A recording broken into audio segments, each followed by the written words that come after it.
Bonjour.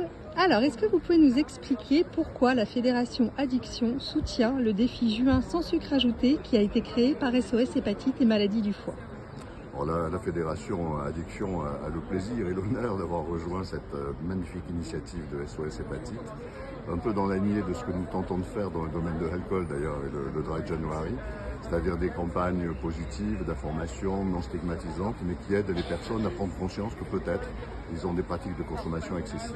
Alors pourquoi la Fédération Addiction? Tout simplement parce que le sucre, la consommation de sucre a clairement une dimension addictive qui avait été reconnue au plan neurobiologique par le Serge Hamet de CNRS à Bordeaux il y a quelques années. Là, on voyait que dans certains cas, des petits rats de laboratoire préféraient consommer du sucre plutôt que de la cocaïne, ce qui était nouveau. Et puis en pratique courante, on se rend bien compte que beaucoup de personnes perdent le contrôle par rapport au sucre, qui est un produit très, très addictif, qui a un fort potentiel renforçant, dans la mesure où évidemment, spontanément, il est utile, il apporte une énergie immédiate, etc.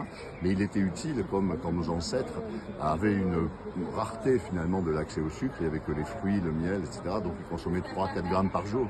Donc notre cerveau est habitué à rechercher et à apprécier le sucre, sauf que maintenant, c'est pas 3-4 grammes par jour, c'est des offres, une offre industrielle de sucre dans tous les aliments. Les sucres ajoutés sont une catastrophe. Donc évidemment, il y a une dimension d'information.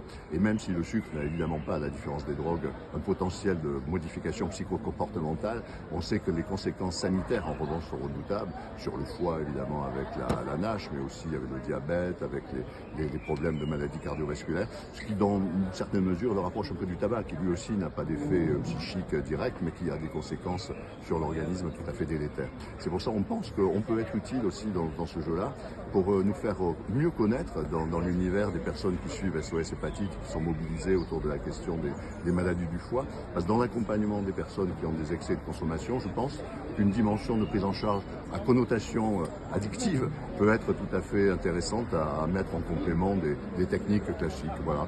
Donc nous sommes très heureux d'avoir rejoint cette magnifique dynamique et nous remercions SOS de nous y avoir invités. Merci beaucoup.